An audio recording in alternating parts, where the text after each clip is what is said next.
In this video, we're going to be continuing our diagnostic analysis on the MLB game data. So what we're going to be doing here is we're going to load our library, set our working directory.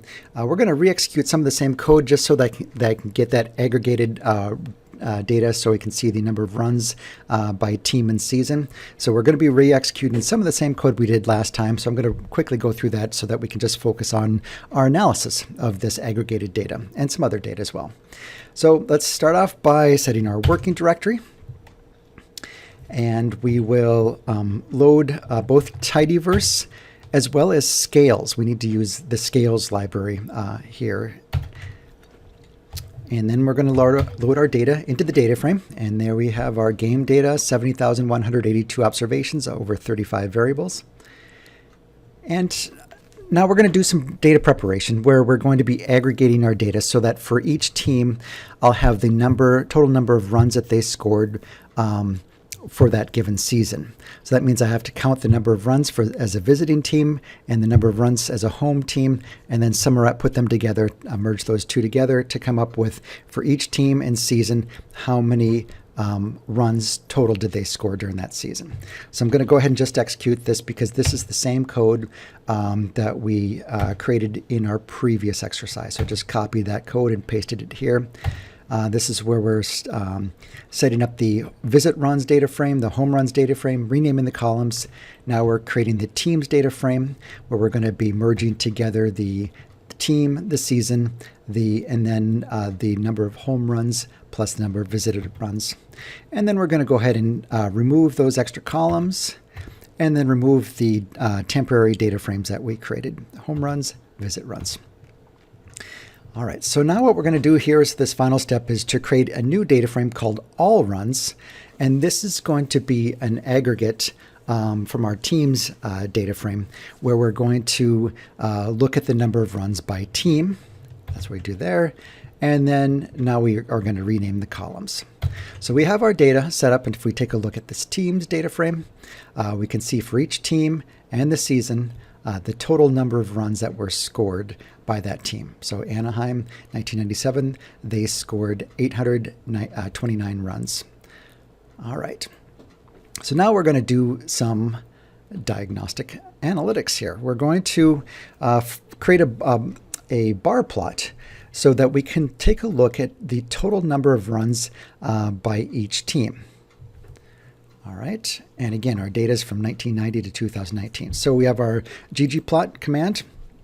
We're going to be looking at the all runs data frame, which is this data right here, team and the runs. And then we're going to be ordering by team and then descending runs. And then our y-axis is going to be the total number of runs.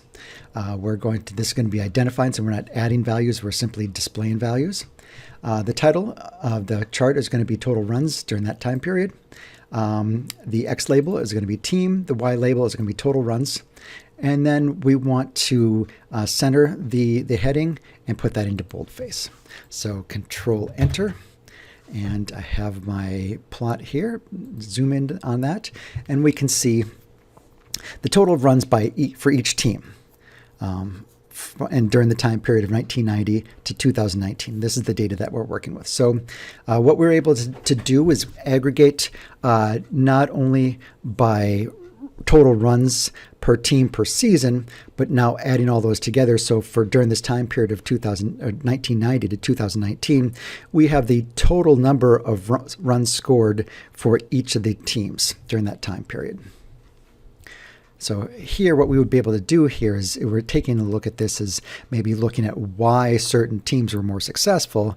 We can see, well, what was the total number of runs that happened over that time period? So we can ask, this would be part of us being able to answer the question of why was that team successful?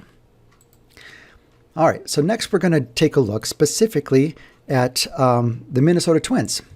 So we're going to do another bar plot where we're going to take our team's data, which if we take a look at our team's data again, that is every team, season, and the total number of runs.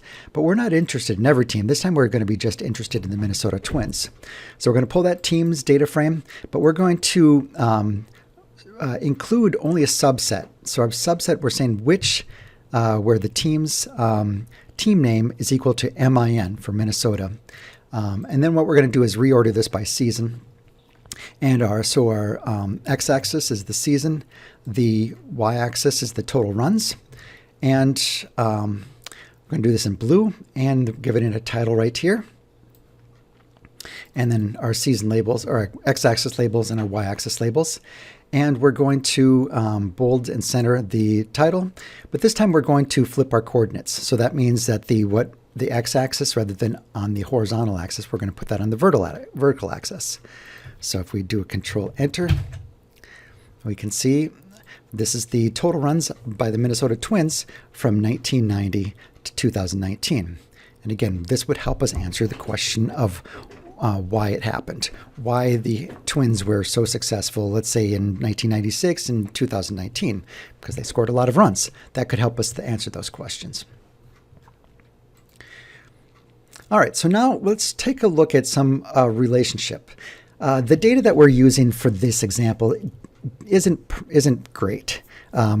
It's not a good fit for determining these type of relationships. It's really great for these bar charts that we're doing, but when we try to do scatter plots, it looks really ugly. So this may not be the best example of scatter plot data, but just bear with me and understand what we're plotting and how we're executing the R commands to do so.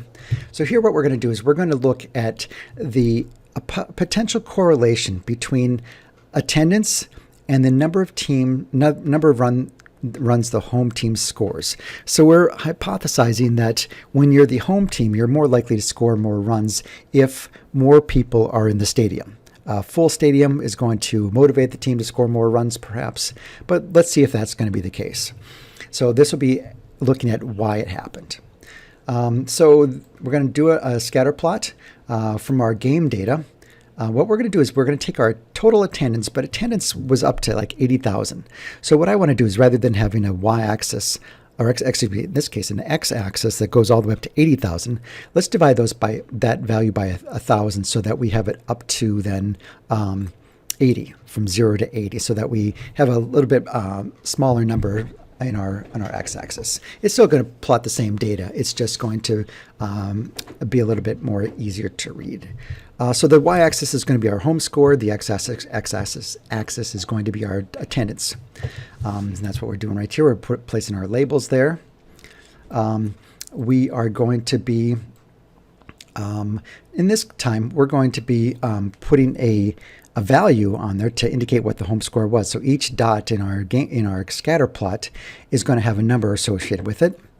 And we're not going to justify it. We're just horizontally justify it. We're going to vertically justify that where that number is placed. Here's our title for the chart. And again, we're going to be doing it centered and bold. And we're going to say we want each of those plot dots are going to be in a diamond shape rather than a circle. So when we hit Control-Enter, keep in mind that we have a lot of values here. So if we're going off the game data, there's 70,182 observations. So that means there's going to be 70,182 dots on the scatter plot, which of course it's going to take some time to generate. There we go. And you can see this looks really, really, really ugly. And those, you can see how we have like each of these dots is labeled. I could see that right here. Here's 23 runs for this game. But because there's so many data points, the additional information about the specific plot is meaningless. So what we're going to do is we're going to run this again. This time we're not going to include the labels. So we're going to remove the label part and then rerun this, so that we can see it's a little bit easier to interpret. Again, it takes a little bit time to run because it is 70,000 rows that I'm plotting. And let's take a look at what this looks like. There we go. So now it's not quite so ugly, although you can see the data is still not great. So we have our attendance on the x-axis and the score on the y-axis. But the problem is there's not a lot of range for that home score. You know, it's between 0 and I believe it was 27. So that means there's really only 27 potential values that we get on our y-axis. And that's why this looks so ugly here. See all those lines? Those are all those games that, a team scored 10 runs or 4 runs, which is going to be a lot. So it's really not the range that we're looking at, it makes this look not as a continuous variable. So it's really not a pretty scatter plot, and it really does not show us much. This is, you could say that this is pretty meaningless data. So we're certainly not seeing a clear and complete relationship where it's definitive. If you have more people attending, there's going to be a higher score. Now, if we did we could do a linear regression model against this, and we're not going to do that in this class, but you can see that we could then see if there's a relationship. Even though we can't visualize it, there could be one. It's certainly just not an obvious relationship. So the answer would be no. We really don't have a clear correlation between the people in the stadium and the number of runs that the home team scores. All right, and that answer, even though it's not a positive answer, it's still an important answer. So that can help us narrow down on what our answer is. Okay, so now let's take a look at some other data. So what we're going to do here is move to attendance and game time in number of minutes.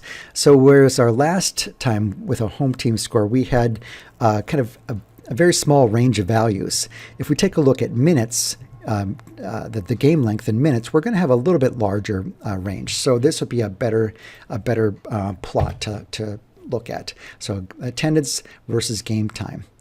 And so it's going to take a little bit to plot again.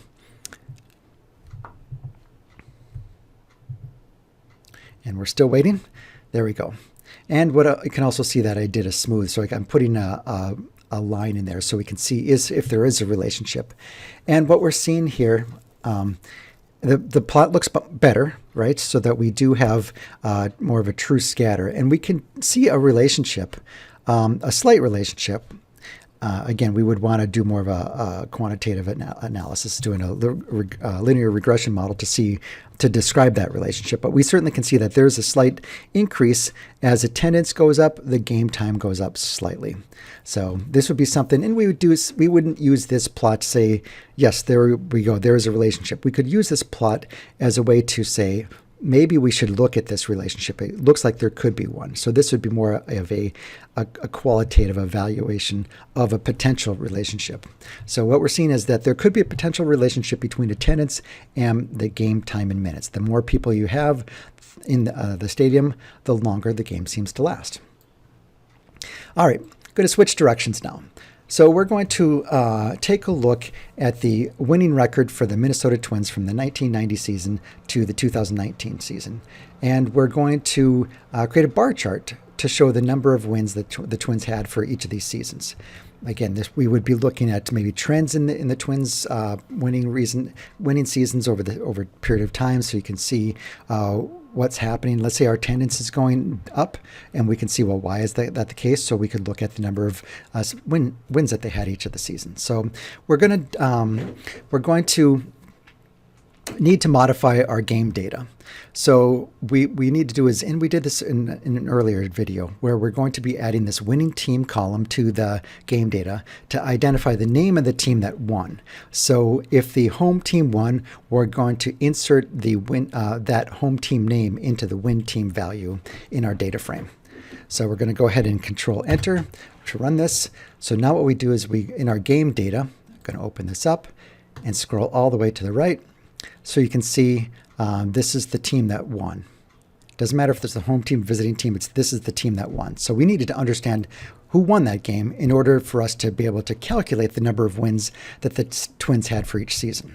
And that's what we're going to do next. We're going to create a table where we're going to, for each of the seasons in our game data, we're going to count the number of times the winning team was equal to MIN for Minnesota. So this will count the number of wins that the Twins had for each of the seasons.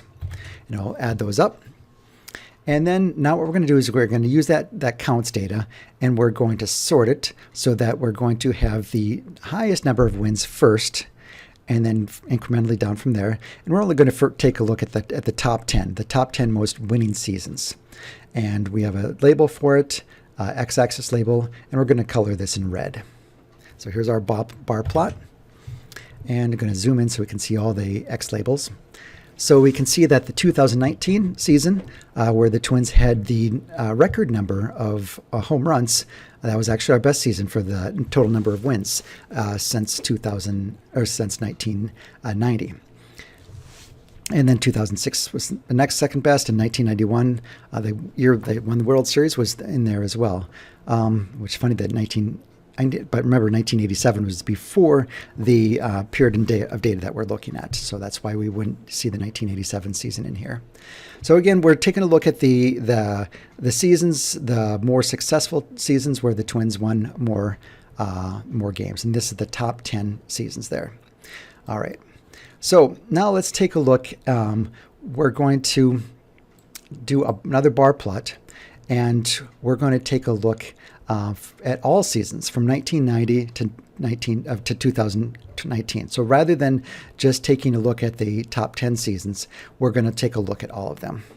So Control Enter, and there we go. And these are in order because we're taking it right from the counts data, which would be then by incremental season. And so we can see over time how did the Twins track in terms of the number of wins each of these seasons. Make this even larger so that we can see it. So we can see there certainly is no clear definitive continued up seasons, but we do see some trends since maybe 2011 that the Twins seem to be winning more than they over time. All right, so this is we're using this data just to demonstrate how you would execute different things in R.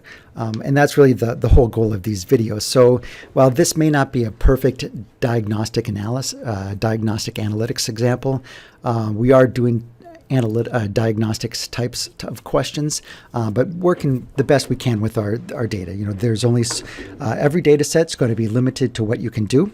In the data that we're certainly seeing some of those limits with this data, but hopefully this video helped you understand how we can manipulate the data in R and be able to plot the data using a lot of the different forms of ggplot. And the data you'll be working with on your assignments, you're going to have not so many challenges. You're working with much more continual data than what I'm working with a limited data set here.